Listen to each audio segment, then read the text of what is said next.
अब हम लोग नेक्स्ट इसमें देखेंगे बायोस्फीयर रिजर्व। बायोस्फीयर रिजर्व की कॉन्सेप्ट को भी समझेंगे। देखो, बायोस्फीयर रिजर्व नेशनल पार्क से एक तो बड़ा होता है, सबसे पहली बात तो ये है।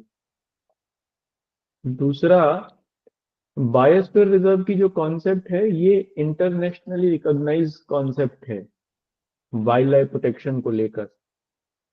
1971 में यूनेस्को ने एक कार्यक्रम की शुरुआत की थी। और यूनेस्को माने यूनाइटेड नेशन। उन्होंने एक कार्यक्रम की शुरुआत की जिसका नाम था मैन एंड बायोस्फीयर रिजर्व, 1971 में। क्योंकि ये 71 और 72 का जो पीरियड है, 70 से लेके और स्पेशली 72 73 तक का ये 2-3 साल, ये ग्लोबल लेवल पर ही जो बायोडायवर्सिटी या एनवायरनमेंट उसको प्रोटेक्ट करने के लिए बड़ा इंपॉर्टेंट पीरियड था ये। खूब प्रयास किए गए, देशों के द्वारा प्रयास भी किए गए, और यूनाइटेड नेशन संयुक्त राष्ट्र में भी कई सारे इसको लेकर प्रस्ताव वगैरह आए। उसी में से एक था 1971 का यूनेस्को द्वारा शुरू किया गया man and biosphere reserve programme. इसमें ये माना गया, ये कार्यक्रम ये था, इसमें ये माना गया कि जो नेचर है वो किसी एक देश का, किसी एक व्यक्ति से संबंधित नहीं है। वो पूरे कम्युनिटी की हिस्सेदारी है उस नेचर में। उस नेचर पर पूरे कम्युनिटी के अधिकार भी हैं और पूरे कम्युनिटी के ही कर्तव्य भी हैं। उसे प्रोटेक्ट करने के भी पूरे कम्युनिटी के कर्तव्य हैं। मान लो कोई वन है किसी देश में है, जैसे अमेजोन के फॉरेस्ट ब्राजील में। वो बात अलग है कि वो ब्राजील की बाउंड्री में आए, लेकिन वो अमानत पूरी पृथ्वी की है। पूरी पृथ्वी के लोगों के लिए वो इंपॉर्टेंट है,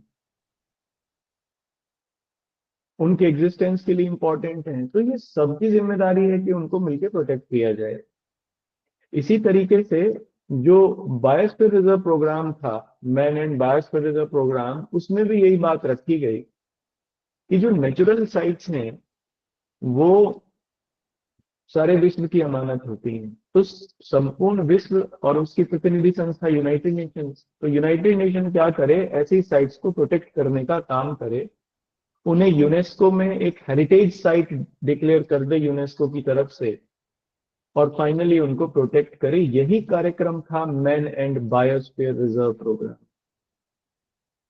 बायोस्फीयर रिजर्व जो वर्ड है, ये 1970, नहीं 1976 में,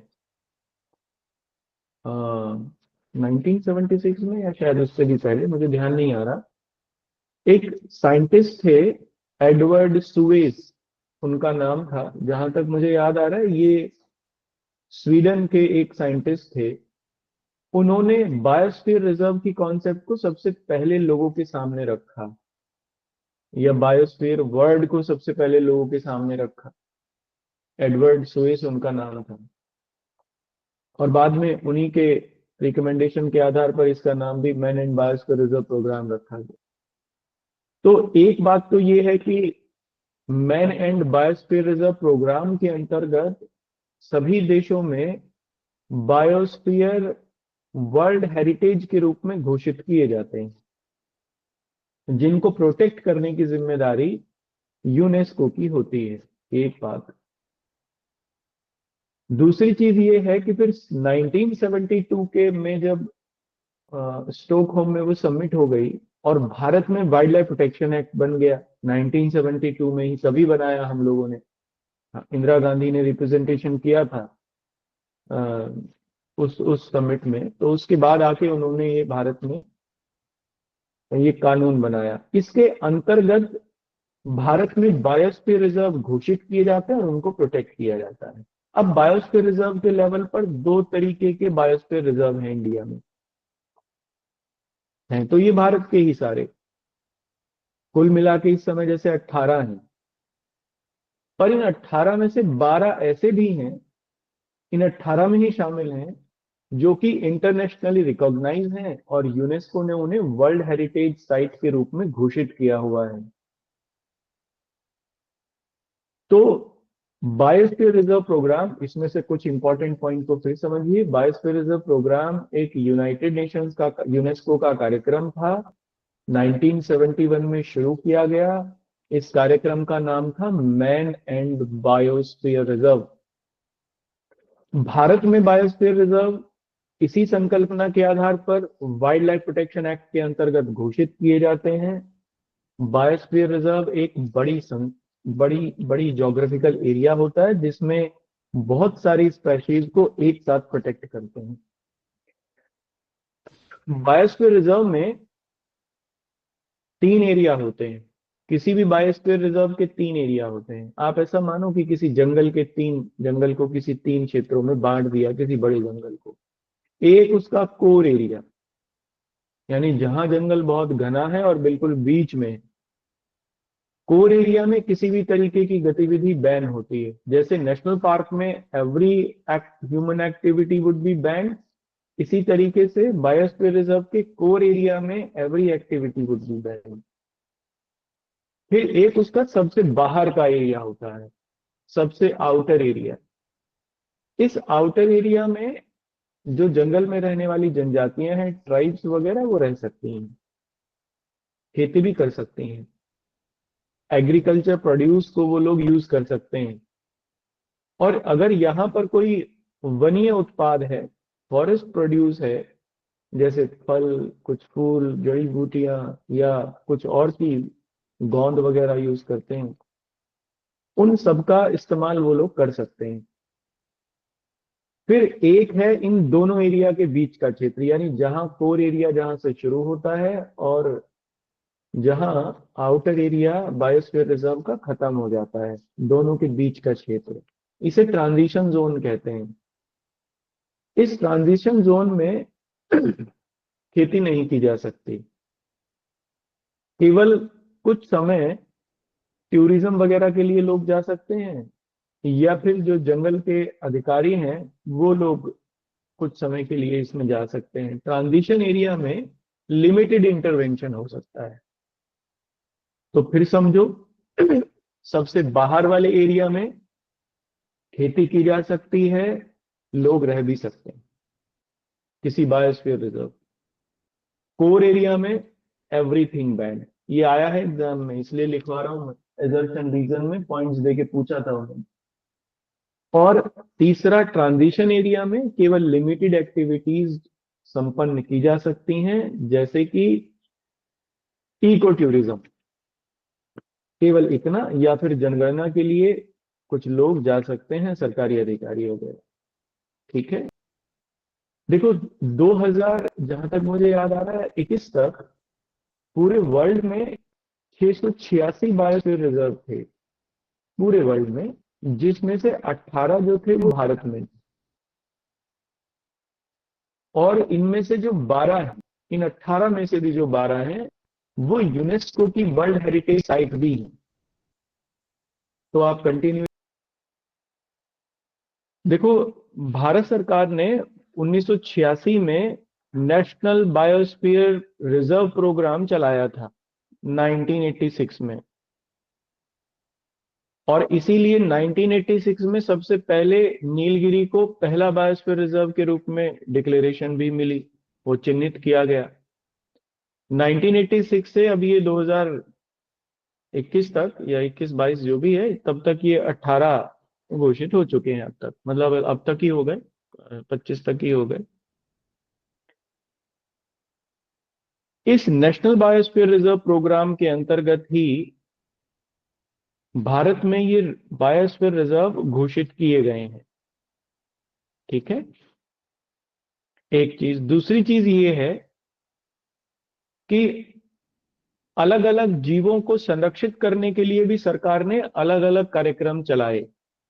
जैसे 1972 में ही प्रोजेक्ट टाइगर चलाया, और प्रोजेक्ट टाइगर में टाइगर रिजर्व बनाए गए। तो शायद इस समय 54 या 55 हैं एग्जैक्ट मुझे याद नहीं है, लेकिन शायद इतने ही घोषित किए गए हैं अभी तक। एलिफेंट रिजर्व बनाए गए, वो भी घोषित किए गए हैं। तो अभी हम लोग उनको आगे देखेंगे। फिलहाल आप इसमें लिखना, ठीक है। अब इसमें देखो, जब भी किसी चीज को प्रिजर्व करना होगा, सरकार कोई कानून बनाएगी। तो सरकार ने अलग अलग कानून इसको लेकर बनाए। कुछ कानूनों को हम लोग लिख लेंगे यहाँ पर, और फिर उन कानूनों के अंतर्गत किए गए कामों को भी देख लेंगे। सबसे पहले विधि बनेगी, फिर उसे एग्जीक्यूशन मिलेगा। तो अगले पॉइंट में लिखना, वन्य जीवों के संरक्षण हेतु, वन्य जीवों के संरक्षण हेतु भारत सरकार द्वारा निम्न प्रयास किए गए हैं। भारत सरकार द्वारा निम्न प्रयास किए गए हैं। These effort is being conducted by Indian government to protect wildlife। अब देखो, इसमें आज तक के देख लेंगे। आज तक के माने कि अंग्रेजों के टाइम से और बाद तक भी कौन कौन से प्रयास किए गए। सबसे पहला प्रयास था अंग्रेजों के समय में ही, मद्रास के लिए एक एक्ट बनाया गया था, Madras wild elephant elephant preservation act. क्योंकि दक्षिण भारत में मद्रास प्रेसिडेंसी थी, दक्षिण भारत में हाथी खूब मिलते थे, लेकिन उनका शिकार वगैरह भी होने लगा था, अवैध रूप से लोग मार देते थे। तो ब्रिटिश गवर्नमेंट ने उसे प्रोटेक्ट करने का प्रयास किया। 1873 में ये एक्ट बना। ये भारत में बनने वाला सबसे पहला एक्ट था जिससे कोई वाइल्ड लाइफ को प्रिजर्व किया गया हो। तो इसमें पहला लिखना, Madras wild elephant preservation act. Madras wild elephant preservation act 1873। ठीक, ये पहला एक्ट था। दूसरा, all India all India elephant preservation act. All India elephant preservation act 1879। ठीक है ना, ये अंग्रेजों के समय में ही बने। इसका मतलब हाथी सबसे पहला वाइल्ड एनिमल था जिसे प्रोटेक्ट करने के प्रयास किए गए। तो इन दोनों के आगे ब्रैकेट बना के बड़ा सा लिख लीजिए। इस प्रकार हाथी इस प्रकार हाथी प्रथम जानवर था प्रथम जानवर था जिसे संरक्षित करने के प्रयास किए गए। सो एलिफेंट वॉज फर्स्ट एनिमल या first wild animal which was being protected. ठीक, नेक्स्ट लिखना। सर ईयर बता दीजिए दोनों के। एक का सबसे पहले वाले का ईयर है 1873, और दूसरे वाले का ईयर है 1879। ठीक है, थैंक यू सर। लिखो, wild bird protection act 1887। Wild bird protection act 1887। ठीक है, ये 1887 का है, इसका मतलब अंग्रेजों से पहला है ये भी। नेक्स्ट लिखना, Bengal rhinoceros Bengal rhinoceros preservation act. Bengal rhinoceros preservation act 1932, 1932 का है ये। क्योंकि उस समय आसाम वगैरह बंगाल में ही आता था ना, तो इसलिए बंगाल से ही बना, बंगाल प्रेसिडेंसी का हिस्सा था वो। तो यहीं पर ये एक्ट बनाया गया। क्योंकि वैसे तो राइनोसेरस काजीरंगा आसाम वगैरह में मिलते हैं, ब्रह्मपुत्र घाटी में, लेकिन उस समय बंगाल बंगाल ये आसाम वगैरह बंगाल प्रेसिडेंसी में आता था। 1932, 1932। नेक्स्ट लिखना। अब जो बाकी हैं ये आजादी के बाद के हैं। ठीक है ना। आजादी के बाद के हैं। हाँ शीतल, ये हम लोग कल से आगे चल रहे हैं, आप देख लेना, किसी से नोट्स ले लेना। सबसे पहला आजादी के बाद राइनोसेरस को ही प्रोटेक्ट करने के लिए एक्ट बना। तो इस बात को भी हम लोग नोट करके लिखेंगे, क्योंकि आजादी के बाद आसाम अलग हो गया था बंगाल से। हालांकि वो तो पहले ही गया था, आसाम को अलग कर दिया था अंग्रेजों ने बाद में। तो बाद में जो एक्ट बना राइनोसेरस को प्रोटेक्ट करने के लिए, वो असम के नाम से ही बना। तो नेक्स्ट इसमें लिखना, Assam rhinoceros preservation act. Assam rhinoceros preservation act 1954, 1954। और इसके आगे डैश करके लिख लीजिए, इस प्रकार आजादी के पश्चात, इस प्रकार आजादी के पश्चात संरक्षित किया जाने वाला, संरक्षित किया जाने वाला प्रथम वन्य जीव गैंडा था। प्रथम वन्य जीव गैंडा था। So rhinoceros was first wild animal, rhinoceros was first wild animal which was to be protected, which was to be protected after the independence, क्योंकि 1954 में ये बना था, है ना। देखो नोट में ये है, आजादी के बाद सरकार ने एक अधिनियम बनाया, central board on wild life. अधिनियम क्या, ये कैबिनेट के द्वारा पारित एक प्रस्ताव था, जिसके अंतर्गत ये रेगुलेशन बनाया गया। और रेगुलेशन में ये था, इसके अंतर्गत central board on wild life, इसके अंतर्गत केंद्र सरकार ने पृथ्वी विज्ञान मंत्रालय के अंतर्गत, शायद उस समय पृथ्वी विज्ञान उसका नाम नहीं था, कुछ और था, मतलब साइंस विज्ञान एवं प्रौद्योगिकी कुछ ऐसे करके होगा, उसी डिपार्टमेंट के अंतर्गत एक बोर्ड का गठन किया था, जिसका ऑब्जेक्टिव था देश में वाइल्ड लाइफ को प्रोटेक्ट करना। अब चूंकि जो वाइल्ड लाइफ है, ये पहले तो ये स्टेट लिस्ट का सब्जेक्ट होता था, लेकिन शायद बाद में इसे चेंज करके और कॉन्करेंट लिस्ट का सब्जेक्ट बनाया गया। अब शायद ये कॉन्करेंट लिस्ट का सब्जेक्ट है। तो इसमें सेंट्रली ये प्रोटेक्ट होने चाहिए, वाइल्ड लाइफ को सेंट्रली प्रोटेक्शन मिलनी चाहिए। तो इसलिए केंद्र सरकार के लेवल पर central board on wild life का गठन किया गया 1952 में, 1952 में। और ये राज्यों को दिशा निर्देश देने का काम करता था, जो कि स्टेट फिर बाद में वाइल्ड लाइफ को अपने यहाँ पर प्रोटेक्ट करते थे। ठीक है, तो आप एक वाइल्ड लाइफ बोर्ड वगैरह देखते हो ना, वो सबसे पहले का यही है। जैसे अभी मान लो कोई नेशनल पार्क डिक्लेयर करना है, अभी आप न्यूज में पढ़ते होगे कि फला राज्य ने नेशनल पार्क घोषित कर दिया, उसको परमिशन मिलती है इसी बोर्ड से, central board on wild life से। लेकिन अब ये वाइल्ड लाइफ प्रोटेक्शन एक्ट के अंतर्गत आता है, 1972 के अंतर्गत। पहले ये ऐसे ही एक बोर्ड बना दिया था, कोई एक्ट नहीं बनाया था। तो आप इसमें लिख लो next, wildlife protection act 1972, वन्यजीव संरक्षण अधिनियम 1972। और अभी तक ये शायद 3 बार अमेंडमेंट हो चुके हैं इसमें, 3 बार इसमें अमेंडमेंट हुआ है, 1983 में, 86 में और 1991 में।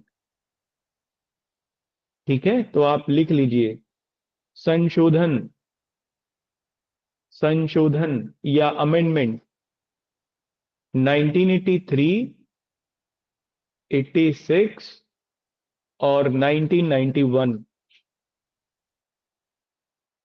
ठीक, ये 3 बार संशोधित किया गया। अब नेक्स्ट लिखना है इसमें, तो एक बार रिपीट कर देंगे संशोधन। 1983, 1986। 86 में तो इसलिए किया गया क्योंकि पर्यावरण संरक्षण अधिनियम बना था, एनवायरमेंट प्रोटेक्शन एक्ट बना था, तो फिर ये भी कमेंट करना पड़ा। और फिर 1999 में, इसलिए क्योंकि सॉरी 1991 में अमेंडमेंट हुआ। वो इसलिए हुआ क्योंकि इकोनॉमी को खोल दिया गया था, आर्थिक सुधारों का दौर शुरू हुआ 1991 में, 1991 में, तो फिर इसमें भी चेंज हुए। अब आप नेक्स्ट लिखना इसमें, अगला है पर्यावरण संरक्षण अधिनियम, एनवायरमेंट प्रोटेक्शन एक्ट 1986। पर्यावरण संरक्षण अधिनियम 1986। और लास्ट लिखिए इसमें जैव विविधता अधिनियम 2002। जैव विविधता अधिनियम 2002, बायोडायवर्सिटी एक्ट 2002। ठीक है, ये इसलिए बनाया गया क्योंकि मिलेनियम डेवलपमेंट गोल का हिस्सा था ये। मिलेनियम डेवलपमेंट गोल जो थे, सहस्त्राब्दी विकास लक्ष्य, उसमें जैव विविधता का संरक्षण एक लक्ष्य के रूप में था। शायद मुझे लग रहा है कि देखो इस समय तो मुझे ध्यान नहीं आ रहे वो कितने थे नंबर में, शायद 17-18 थे या 19 थे, ऐसे करके कुछ थे, उनमें से एक था ये भी, और इनको 2015 तक प्राप्त करना था। तो फिर सरकार ने इसी को एग्जीक्यूट करने के लिए जैव विविधता अधिनियम 2002 का गठन किया, जिसके अंतर्गत भारत में बायोडायवर्सिटी को प्रोटेक्ट करने के प्रयास किए गए। ठीक है, तो इसके आगे डैश करके लिए लिख लेना, जैव विविधता अधिनियम 2002 के आगे सहस्त्राब्दी विकास लक्ष्यों की प्राप्ति के लिए, सहस्त्राब्दी विकास लक्ष्यों की प्राप्ति के लिए गठित किया गया, गठित किया गया। It was formed to achieve the millennium development goals, MDGs। ठीक है, मिलेनियम डेवलपमेंट गोल 2000 से लेके 2015 तक आने थे, मतलब उतना ही समय था उनका, 15 वर्षों का। और फिर 2015 से 2030 तक के लिए अब ये SDG है, सस्टेनेबल डेवलपमेंट गोल है, जिन्हें आप पढ़ते हो। ठीक, ये वाला नेक्स्ट लिखना,